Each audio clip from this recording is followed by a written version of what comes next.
여러분 혹시 이런 생각 해보신 적 있나요? 총 한 번 쏘지 않고 칼 한 번 휘두르지 않고 전 세계를 내 발 아래 둘 수 있을까? 말도 안 되는 소리 같죠? 그런데 인류 역사상 이걸 실제로 해낸 가문이 있습니다. 바로 오스트리아의 합스부르크 가문이에요. 이들은 수백 년 동안 유럽의 거의 모든 땅을 결혼이라는 부드럽지만 치명적인 무기로 정복했습니다. 오늘 우리가 여행할 오스트리아의 역사는 단순히 지도상의 경계선이 변하는 이야기가 아니에요. 이건 한 가문의 무시무시한 생존 본능, 근친상온으로 인한 유전병의 비극, 그리고 클래식 음악과 화려한 궁전 뒤에 숨겨진 잔인한 정치 공학에 대한 기록입니다. 안녕하세요. 옛날 이야기 세계사입니다. 오늘은 유럽 역사의 심장이자 클래식의 본고장, 하지만 그 이면에는 피비린내 나는 권력 암투가 가득했던 오스트리아의 2000년 역사를 단 이 영상 하나로 끝내보려고 합니다. 사실 오스트리아 역사는 너무 방대해서 엄두가 안 나셨을 거예요. 하지만 걱정 마세요. 오늘 저는 여러분을 13세기 알프스의 총우석 성주에서 시작해 나폴레옹과 히틀러를 거쳐 지금의 아름다운 관광 국가가 되기까지의 모든 과정을 아주 디테일하게 안내해 드릴 거니까요. 이 영상을 다 보고 나면 여러분은 비엔나의 슈니첼 한 조각에서도 600년 제국의 무게를 느끼게 되실 겁니다. 자, 그럼 인류 역사상 가장 화려했던 제국의 문을 열어볼까요? 우리가 지금 알고 있는 오스트리아는 굉장히 우아한 이미지죠? 하지만 시작은 전혀 그렇지 않았어요. 13세기 무렵 유럽의 중심은 독일 지역의 신성 로마 제국이었는데 당시 오스트리아는 제국의 동쪽 변방, 즉 동쪽의 땅이라는 이름처럼 야만인들을 막아내는 방패막이에 불과했습니다. 합스부르크는 원래 금수저였을까? 많은 분이 합스부르크 가문이 처음부터 대단한 귀족이었을 거라고 생각해요. 하지만 천만의 말씀입니다. 그들은 스위스 북부의 작은 성 하나를 가진 보통의 백작 가문이었어요. 심지어 당시 권력자들은 합스부르크 가문의 루돌프 1세를 황제로 뽑을 때 이런 생각을 했습니다. 쟤는 세력도 약하고 다루기 쉬워 보이네. 그냥 이름뿐인 황제로 앉혀두자. 이게 인류 역사를 바꾼 최대의 실수였죠. 루돌프 1세는 허수아비 황제 노릇을 하는 척하면서 뒤로는 자기 가문의 땅을 넓히는데 광적으로 집착하기 시작합니다. 1278년 당시 중유럽의 실권자였던 보헤미아의 왕 오타카르 2세는 루돌프를 비웃었습니다. 어디 시골뜨기 백작이 감히 왕 노릇을 해? 라며 대군을 이끌고 쳐들어오죠. 이게 바로 그 유명한 마르히펠트 전투입니다. 이때 루돌프 1세가 보여준 모습은 그야말로 생존왕 그 자체였어요. 그는 수적으로 열세였지만 매복과 기습, 그리고 상대의 자만심을 이용해 오타카르 2세를 전사시킵니다. 그리고 그가 가지고 있던 오스트리아와 스티리아 땅을 뺏어버리죠. 이때부터 오스트리아와 합스부르크는 642년이라는 긴 시간 동안 때려야 뗄 수 없는 운명 공동체가 됩니다. 그런데 말이죠. 루돌프 1세가 땅을 넓힌 건 시작에 불과했습니다. 합스부르크 가문의 진짜 무서운 점은 칼을 쓰지 않기 시작했을 때부터 나타나거든요. 도대체 그들은 어떻게 침대 위에서 유럽의 지도를 다시 그렸을까요? 네, 좋습니다. 그럼 합스부르크 가문이 어떻게 본격적으로 오스트리아를 자신의 안방으로 만들고 유럽의 판도를 뒤흔들 기초를 다졌는지 그 흥미진진한 태동기를 아주 깊숙이 들여다보겠습니다. 여러분, 앞서 제가 말씀드린 루돌프 1세를 기억하시나요? 이 사람이 오스트리아라는 땅을 차지했을 때 사실 주변 국가들의 반응은 싸늘했습니다. 운 좋게 땅 하나 주었다고 가문의 위상이 바뀌겠어? 라는 시선이 지배적이었죠. 하지만 합스부르크 가문에는 다른 가문들이 갖지 못한 무서운 점이 하나 있었습니다. 바로 포기하지 않는 집요함과 기다림의 미학이었어요. 여기서 잠깐 오스트리아라는 이름의 유래를 조금 더 자세히 짚고 넘어갈 필요가 있어요. 원래 996년에 처음 기록된 오스타리케는 독일어로 동쪽의 구역이라는 뜻입니다. 바იერ은 공국 동쪽에 붙어있던 작은 영토였죠. 이 땅은 당시 바벤베르크 가문이 통치하고 있었는데 이 가문의 맥이 끊기자 힘의 공백이 생긴 겁니다. 합스부르크 가문은 원래 지금의 스위스 지역에 있던 합비츠부르크, 매의 성라는 성에서 유래했어요. 루돌프 1세는 자기의 고향인 스위스보다 훨씬 비옥하고 전략적 요충지인 이 동쪽의 땅, 오스트리아를 가문의 영원한 근거지로 삼기로 결심합니다. 이것이 오늘날 우리가 아는 오스트리아 역사의 진정한 출발점이에요. 루돌프 1세는 성인군자였을까? 대중매체나 일부 역사서에서 루돌프 1세는 소박하고 겸손한 인물로 묘사되곤 합니다. 나귀를 타고 다니며 가난한 사제에게 말을 내어주었다는 전설 같은 미담도 있죠. 하지만 진실은 조금 다릅니다. 그는 아주 냉혹하고 치밀한 전략가였어요. 그는 신성 로마 제국 황제라는 타이틀을 얻자마자 제국의 이익보다는 합스부르크 가문의 사유지 확대에 모든 에너지를 쏟았습니다. 주변 제후들이 우리 제국을 돌봐달라고 요청하면 귓등으로 들으면서 자기 아들들에게 오스트리아 땅을 합법적으로 물려줄 궁리만 했거든요. 즉 그는 오스트리아를 국가가 아닌 가문 소유의 거대 부동산으로 인식한 첫 번째 통치자였습니다. 루돌프 1세 사후 합스부르크 가문은 잠시 위기를 겪습니다. 주변 라이벌 가문, 즉 룩셈부르크 가문, 비텔스바흐 가문 등이 합스부르크의 급성장을 경계해서 그들을 황제 자리에서 끌어내렸거든요. 이때 합스부르크가 보여준 대응이 정말 압권입니다. 14세기 중반 합스부르크 가문의 루돌프 4세는 기막힌 사기극을 기획합니다. 당시 황제 카를 4세가 황금 문서를 발표하면서 황제 선출권을 가진 7명의 제후, 선제후를 공식화했는데 여기에 합스부르크 가문이 쏙 빠져버린 거예요. 자존심에 큰 상처를 입은 루돌프 4세는 어떻게 했을까요? 문서가 없다고? 그럼 만들면 되지. 그는 고대 로마 시대부터 내려온 고문서인 것처럼 꾸민 프리빌레기움 마이우스라는 가짜 서류를 위조합니다. 내용이 가관이에요. 오스트리아 통치자는 대공이라는 칭호를 사용하며 황제와 동등한 권위를 가진다는 내용이었죠. 당시 황제는 이거 딱 봐도 가짜잖아 라며 비웃었지만 합스부르크 가문은 이 가짜 문서를 대대손손 보관하며 우리는 특별한 가문이다 라는 세뇌 마케팅을 펼칩니다. 결국 100년 뒤 합스부르크 출신 황제가 등극하면서 이 가짜 문서는 진짜로 공인받게 됩니다. 교진말도 100년 동안 꾸준히 하면 진실이 된다는 것을 몸소 증명한 사례죠. 만약 여러분이 당시 합스부르크 가문의 참모였다면 어떤 전략을 세웠을까요? 합스부르크는 다음 세 단계를 철저히 지켰습니다. 첫째, 영토의 집중화로 여기저기 흩어진 땅을 관리하기보다 오스트리아 빈을 중심으로 하는 핵심 거점을 요새화했습니다. 그리고 제도적 정당성 확보입니다. 위조 문서 사건처럼 비록 가짜일지라도 자신들이 대공이라는 독보적인 지위를 가졌음을 대내외에 계속 홍보했습니다. 세 번째, 자녀 교육입니다. 합스부르크의 아이들은 아주 어릴 때부터 너는 전 유럽의 주인이다 라는 교육을 받았습니다. 가문의 영광을 위해 개인의 삶을 희생하는 것을 당연하게 여겼죠. 왜 스위스는 합스부르크를 싫어하나요? 합스부르크의 뿌리가 스위스라면서요? 그럼 지금 스위스 사람들은 합스부르크를 자랑스러워 하겠네요? 전혀요. 오히려 정반대입니다. 합스부르크 가문이 오스트리아로 근거지를 옮긴 뒤에도 자신들의 고향인 스위스를 계속 지배하려 들었거든요. 이때 스위스 농민들과 도시민들이 합스부르크의 압제에 저항하며 독립전쟁을 벌였습니다. 우리가 잘 아는 윌리엄 텔 이야기가 바로 이 합스부르크의 폭정에 맞서 싸운 스위스인들의 전설입니다. 결국 합스부르크는 고향에서 쫓겨나다시피 해서 오스트리아에 올인하게 된 거죠. 이렇게 우여곡절 끝에 오스트리아를 손에 넣은 합스부르크. 하지만 아직 그들은 유럽의 최강자가 아니었습니다. 그저 좀 잘나가는 집안 정도였죠.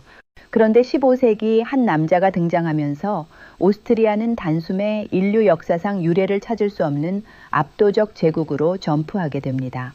전쟁터에서 칼을 휘두르는 대신 결혼식장에서 와인잔을 들어 전 세계를 정복한 전설의 카사노바 황제 막시밀리안 1세. 그는 도대체 어떤 미친 수준의 소개팅을 주선했길래 오스트리아의 영토를 하루아침에 수십 배로 늘릴 수 있었을까요? 여러분, 역사상 가장 성공한 재테크가 무엇인지 아시나요? 주식? 비트코인? 합스부르크 가문에게 물어본다면 그들은 단연코 결혼이라고 답할 겁니다. 그리고 그 정점에 바로 오늘 이야기할 주인공 막시밀리안 1세가 있습니다. 당시 유럽의 왕들은 영토를 넓히려면 군대를 모으고 막대한 전비를 들여 전쟁을 치러야 했습니다. 하지만 막시밀리안 1세는 달랐어요. 합스부르크 가문의 가온과도 같은 유명한 라틴어 문구가 이때 탄생합니다. 남들은 전쟁을 하게 두어라. 너 행복한 오스트리아여, 결혼하라. 이건 단순히 로맨틱한 이야기가 아닙니다. 아주 냉혹하고 치밀한 영토 확장 비즈니스 모델이었죠. 막시밀리안은 칼보다 강한 것이 상속권이라는 사실을 정확히 꿰뚫어 보고 있었습니다. 흔히 막시밀리안 1세를 최후의 기사라고 부르며 낭만적인 인물로 묘사하곤 합니다. 물론 그는 당대 최고의 미녀였던 부르고뉴의 마리아와 진심으로 사랑에 빠져 결혼하긴 했어요. 하지만 그 이면을 들여다보면 철저한 계산이 깔려 있었습니다. 진실을 말씀드리자면 그는 평생 빚에 시달린 카푸어가 아닌 엠파이어 푸어였습니다. 화려한 외교와 결혼식을 치르느라 돈이 없어서 유대인 금융가인 푸거 가문의 머리를 조아려야 했죠. 그가 결혼에 집착한 진짜 이유는 가문의 빚을 청산하고 전쟁 없이 유럽의 노다지 땅, 즉 네덜란드, 벨기에 등을 가져오기 위한 처절한 몸부림이었습니다. 막시밀리안 1세의 설계가 얼마나 소름 끼치는지 보여주는 사건이 있습니다. 바로 자기 아들 미나망 필리프와 딸 마르게리타를 이용한 스페인 왕실과의 이중 결혼입니다. 당시 스페인은 신대륙을 발견하고 금과 은을 쏟아붓던 초강대국이었어요. 막시밀리안은 자기 아들을 스페인의 공주 광녀 후아나와 결혼시킵니다. 그런데 여기서 기적이 일어납니다. 후아나의 오빠와 언니들이 줄줄이 사망하면서 스페인 왕위 계승권이 굴러굴러 합스부르크 가문의 며느리인 후아나에게 온 거예요. 결국 막시밀리안의 손자인 카를 5세는 태어나 보니 할아버지로부터 오스트리아와 네덜란드를, 외할아버지로부터 스페인과 아메리카 대륙 전체를 물려받게 됩니다. 아니, 우리는 피 터지게 싸워서 성 하나 뺐는데 저 집안은 애 하나 태어나니까 대륙 전체가 넘어가네? 이게 말이 돼? 이게 바로 합스부르크식 재테크지. 얘들아, 다음은 헝가리하고 보헤미아다. 가서 인사드려라. 결혼만으로 제국을 유지할 수 있었나요? 아무리 결혼을 잘해도 반발하는 사람들이 많았을 텐데 어떻게 그 넓은 땅을 다스렸나요? 정확한 지적입니다. 그래서 막시밀리안은 이미지 메이킹의 천재가 되기로 합니다. 그는 인쇄술의 중요성을 일찍 깨닫고 자신의 업적을 찬양하는 목판화와 책을 대량으로 찍어 유럽 전역에 뿌렸습니다. 우리 합스부르크는 신이 선택한 가문이다 라는 프로파간다를 퍼뜨린 거죠. 무력보다는 문화와 예술 그리고 행정력을 통해 제국을 느슨하게 하지만 단단하게 묶어두는 방식을 택했습니다. 하지만 호사다마라고 했던가요? 너무 잘나가던 합스부르크 제국에 거대한 먹구름이 들이오기 시작합니다. 바로 내부에서 터져나온 종교개혁의 불길이었죠. 신부님, 면죄부 사면 진짜 천국 가나요? 라는 독일의 한 신부, 마르틴 루터의 질문이 오스트리아 제국을 30년 동안 피바다로 만들 줄은 누구도 예상치 못했습니다. 전 유럽의 인구 3분의 1이 사라진 인류 최대의 비극, 30년 전쟁. 오스트리아는 이 절체절명의 위기를 어떻게 돌파했을까요? 그리고 왜 그들은 끝까지 가톨릭에 집착했을까요? 여러분, 잘나가던 집안의 가장 무서운 적은 외부의 침략이 아니라 생각의 차이에서 오는 내부의 분열입니다. 막시밀리안 1세가 닦아놓은 황금기 위에 세워진 거대 제국 합스부르크는 1517년 마르틴 루터가 비텐베르크 성당 문에 붙인 95개조 반박문 하나로 송두리째 흔들리기 시작합니다. 당시 오스트리아는 신성 로마 제국의 황제국으로서 교황의 가장 강력한 파트너였습니다. 그런데 제국 내 독일 영주들이 더 이상 교황에게 돈을 바치기 싫다며 루터교로 개종하기 시작한 거죠. 오스트리아 입장에선 미칠 노릇이었습니다. 종교가 달라진다는 건 단순히 일요일에 가는 교회가 바뀌는 게 아니라 황제의 권위에 도전하겠다는 정치적 선언이었거든요. 결국 이 갈등은 인류 역사상 가장 잔혹한 전쟁 중 하나인 30년 전쟁으로 번지게 됩니다. 30년 전쟁은 오직 신앙 때문이었을까? 많은 분이 30년 전쟁을 신교와 구교가 누가 맞는지 싸운 종교 전쟁으로만 알고 계십니다. 하지만 진실을 들여다보면 이건 철저한 정치 전쟁이었습니다. 심지어 가톨릭 국가였던 프랑스는 같은 가톨릭인 오스트리아 합스부르크가 너무 잘 나가는 게 배 아파서 오히려 신교 세력을 도와 오스트리아의 등에 칼을 꽂기도 했거든요. 종교는 거들 뿐 본질은 유럽의 짱이 누구냐를 가리는 싸움이었던 셈이죠. 이 거대한 전쟁의 시작은 황당하게도 창밖으로 사람을 던진 사건에서 시작되었습니다. 1618년 가톨릭에 편향된 정책을 펴던 오스트리아 황제의 사절들이 보헤미아, 프라하 성에 찾아갔습니다. 화가 머리끝까지 난 신교도 귀족들은 황제의 사절 3명을 붙잡아 17m 높이의 창밖으로 던져버립니다. 네온의 황제한테 가서 전해. 우린 더 이상 가톨릭 강요 안 참는다고. 놀랍게도 이들은 죽지 않았습니다. 기록에 따르면 거름더미 위로 떨어져서 목숨을 건졌다고 해요. 가톨릭 측은 천사가 구해주셨다고 홍보했고 신교 측은 똥더미 덕분에 산 거다라고 비웃었죠. 어쨌든 이 사건이 도화선이 되어 전 유럽은 30년 동안 쉬지 않고 싸우게 됩니다. 전쟁이 길어지자 오스트리아는 제국을 유지하기 위해 시스템을 정비합니다. 발렌슈타인 같은 용병대장을 고용해 기업식으로 전쟁을 치렀습니다. 그리고 단순히 칼로 진압하는 게 아니라 예술과 교육을 이용했습니다. 화려한 바록 양식의 성당을 지어 가톨릭이 이렇게 멋지다는 것을 시각적으로 압도해버린 거죠. 전쟁 막바지 스웨덴 군대가 비엔나 코앞까지 들이닥쳤을 때도 합스부르크는 결사항전으로 수도를 지켜내며 가문의 자존심을 지켰습니다. 30년 전쟁의 결과로 오스트리아는 망했나요? 베스트팔렌 조약으로 황제의 권위가 땅에 떨어졌다는데 그럼 오스트리아는 끝난 거 아닌가요? 위기는 맞았지만 오히려 선택과 집중의 계기가 되었습니다. 독일 지역 전체에 대한 영향력은 줄어들었지만 대신 오스트리아 본토와 헝가리, 보헤미아를 묶어 합스부르크 가문의 직할령을 더욱 단단하게 굳혔거든요. 이때부터 오스트리아는 이름뿐인 신성 로마 제국보다 실제 자기 땅인 오스트리아 제국의 기틀을 닦게 됩니다. 962년 오토 1세부터 이어져 온 천년의 역사가 허무하게 막을 내린 겁니다. 하지만 합스부르크 가문은 영리했습니다. 제국이 해체되기 직전 얼른 오스트리아 제국이라는 새로운 간판을 달고 프란츠 1세로서 스스로 황제에 즉위합니다. 비록 독일 전체에 대한 통제권은 잃었지만 오스트리아 본토와 헝가리, 보헤미아를 묶어 우리만의 제국을 선포하며 실리를 챙긴 것이죠. 우리는 나폴레옹과 오스트리아가 죽기 살기로 싸운 줄만 압니다. 물론 두 번이나 전쟁을 치렀으니 틀린 말은 아니죠. 하지만 충격적인 진실은 나폴레옹이 오스트리아의 사위였다는 사실입니다. 전쟁에서 계속 패배하자 오스트리아는 살아남기 위해 과거 마리아 테레지아가 썼던 결혼 카드를 다시 꺼냅니다. 황제 프란츠 1세의 딸 마리 루이즈를 나폴레옹에게 시집 보낸 거죠. 어제의 원수가 오늘의 사위가 된 셈입니다. 나폴레옹은 정통성 없는 벼락 출세자라는 콤플렉스를 합스부르크라는 유럽 최고 가문의 핏줄을 수혈받아 해결하려 했습니다. 나폴레옹이 몰락한 후 유럽의 지도자들은 엉망이 된 지도를 다시 그리러 오스트리아 빈에 모입니다. 이것이 그 유명한 빈 회의입니다. 이 회의를 주도한 인물은 오스트리아의 외교 천재 메테르니히였죠. 그런데 회의 분위기가 이상했습니다. 매일 밤 화려한 무도회와 파티가 열렸거든요. 오스트리아는 방문한 왕들에게 최고의 접대를 제공하며 뒤에서는 치밀한 로비를 벌였습니다. 아니 회의하러 왔는데 왜 맨날 춤만 춰요? 헤어허 춤추면서 친해져야 양보도 쉬운 법이죠. 자, 오스트리아의 영토는 나폴레옹 이전으로 돌려놓는 걸로 합의합시다. 아시겠죠? 결국 메테르니히는 이 무도회 외교를 통해 전쟁에서 진 나라 수준이었던 오스트리아를 다시 유럽의 질서를 유지하는 경찰 국가로 복귀시키는 데 성공합니다. 이를 빈 체제라고 부르며 약 40년 동안 유럽의 큰 전쟁을 막는 억제기 역할을 했습니다. 메테르니히는 변화를 극도로 싫어했습니다. 그가 제국을 유지하기 위해 쓴 방법은 세 가지였습니다. 하나는 철저한 검열로 자유주의와 민족주의 사상이 퍼지지 못하도록 신문, 도서, 편지를 모두 감시했습니다. 두 번째는 첩보망 가동입니다. 비엔나 곳곳에 스파이를 심어 반란의 싹을 잘랐습니다. 세 번째, 세력 균형으로 어느 한 나라도 너무 강해지지 않게 이간질하고 조정하며 오스트리아의 중재자 지위를 유지했습니다. 왜 오스트리아는 산업혁명이 늦었나요? 영국과 프랑스가 기차를 만들고 공장을 지을 때 오스트리아는 뭘 했나요? 메테르니히와 황실은 산업화가 노동자 계급을 만들고 그들이 혁명을 일으킬까봐 두려워했습니다.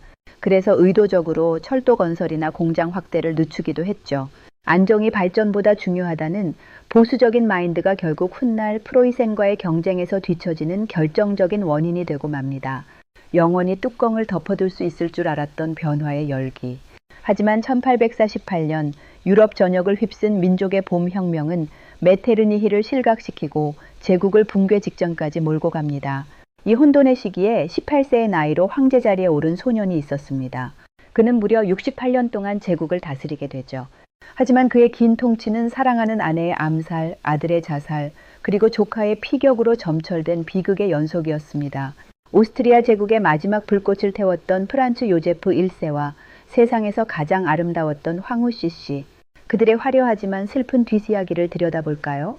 여러분, 오스트리아 비엔나에 가면 어디서나 마주치는 얼굴이 있습니다. 바로 눈부시게 아름다운 여인 황후 엘리자베트 닉네임 시씨죠.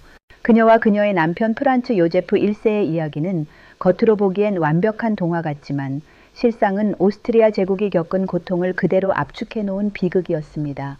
1866년 오스트리아는 큰 충격에 빠집니다. 같은 독일권 형제국이라 생각했던 프로이센과의 전쟁에서 단 7주 만에 패배한 것이죠. 이 패배로 오스트리아는 독일 내 주도권을 완전히 잃게 됩니다. 내부에서는 헝가리인들이 우리도 독립시켜달라며 거세게 압박해왔죠. 이때 프란츠 요제프 1세는 멸망을 막기 위해 파격적인 선택을 합니다. 바로 대타협입니다. 오스트리아 제국과 헝가리 왕국을 하나로 묶되 각자 자치를 인정하는 오스트리아 헝가리 이중 제국이 탄생한 순간입니다. 한 지붕 두 가족 체제가 된 셈이죠. 우리는 흔히 엘리자베트 황후를 유럽의 아이콘으로 기억합니다. 172km의 키에 19인치 허리를 유지하기 위해 매일 고기를 짠 즙만 마시고 머리카락을 손질하는 데만 하루 3시간을 썼던 그녀는 당대 최고의 미인이었죠. 하지만 진실은 눈물겹습니다. 자유로운 영혼이었던 그녀에게 엄격한 빈 황실의 예법은 감옥과 같았습니다. 시어머니와의 갈등, 엄격한 통제 속에 그녀는 거식증과 우울증에 시달렸습니다. 그녀는 평생 나는 당신들의 인형이 아니다 라고 외치며 유럽 전역을 방랑했습니다. 역설적이게도 그녀가 가장 사랑했던 곳은 오스트리아가 아니라 자신을 환대해준 헝가리였고, 이는 오스트리아와 헝가리의 타협을 이끌어내는데 큰 심리적 역할을 하기도 했습니다. 황실의 비극은 여기서 끝나지 않습니다. 1889년 황제 부부의 외아들이자 황태자였던 루돌프가 마이얼링 별장에서 연인과 함께 동반 자살하는 사건이 터집니다. 제국의 유일한 희망이 사라진 것이죠. 시시 황후는 충격으로 평생 검은 옷만 입다가 제네바에서 무정부주의자의 칼에 찔려 허망하게 암살당합니다. 프란츠 요제프 1세는 아내의 부고를 듣고 이렇게 중얼거렸다고 합니다. 내가 그녀를 얼마나 사랑했는지 아무도 모를 것이다. 그리고 1914년 루돌프 대신 황태자가 된 조카 프란츠 페르디난트가 보스니아의 사라예보에서 총격을 당합니다. 황제는 이미 너무 늙었고 가족을 모두 잃은 상태였죠. 이 한 발의 총성이 오스트리아를 넘어 전 세계를 지옥으로 몰아넣은 제1차 세계대전의 신호탄이 되었습니다. 황제는 68년 동안 매일 새벽 4시에 일어나 군복을 입고 서류 업무를 보았습니다. 그는 제국의 1호 공무원을 자처했죠. 복잡한 민족 문제로 제국이 쪼개질 위기일 때 그는 흔들림 없는 일과를 소화하며 제국의 상징으로서 중심을 잡았습니다. 그리고 비엔나의 성벽을 허물고 화려한 도로인 링슈트라이스를 건설했습니다. 도시를 근대화하여 제국의 위엄을 시각적으로 보여준 것이죠. 또한 비록 완벽하진 않았지만 여러 민족의 언어와 종교를 인정하며 10개가 넘는 민족이 한 울타리에 살 수 있도록 조율했습니다. 왜 오스트리아는 헝가리에 그렇게 저자세였나요? 오스트리아가 훨씬 강한 나라 아니었나요? 왜 헝가리랑 굳이 이중제국까지 만들었죠? 당시 오스트리아는 프로이센에 패배한 지쿠라 군사력이 바닥난 상태였습니다. 만약 헝가리가 이때 반란을 일으켰다면 제국은 그날로 공중분해되었을 겁니다. 즉, 이중제국은 오스트리아가 살아남기 위해 선택한 최후의 생존 전략이었습니다. 헝가리의 왕실의 자율권을 주는 대신 군사와 외교권만큼은 황제가 쥐고 가겠다는 고육지책이었던 거죠. 1916년 전쟁의 포화 속에서 노황제 프란츠 요제프가 숨을 거둡니다. 그리고 2년 뒤 합스부르크 가문의 642년 통치도 함께 막을 내리죠. 거대했던 제국은 갈기갈기 찢어져 작은 공화국이 되었습니다.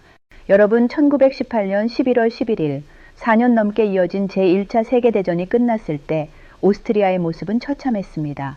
한때 유럽에서 두 번째로 넓은 영토를 가졌던 대제국은 하루아침에 영토의 70%를 잃고 바다도 없는 작은 내륙국으로 쪼그라들었습니다.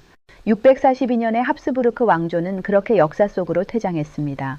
전쟁 직후 사람들은 오스트리아를 남겨진 국가라고 불렀습니다.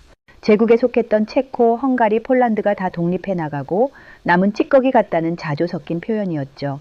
경제는 파탄났고 사람들은 굶주렸습니다.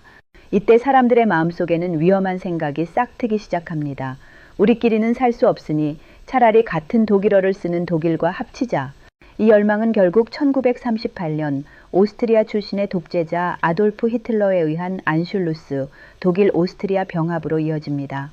제2차 세계대전이 끝난 후 오스트리아는 오랫동안 자신들을 나치즘의 첫 번째 희생자라고 주장해 왔습니다. 히틀러가 강제로 쳐들어와서 우리를 먹었다는 논리였죠. 하지만 불편한 진실은 조금 다릅니다. 1938년 히틀러가 빈에 입성했을 때 영웅의 귀환을 환영하며 거리로 쏟아져 나와 환호하던 수십만 명의 시민들이 기록 필름에 고스란히 남아 있습니다.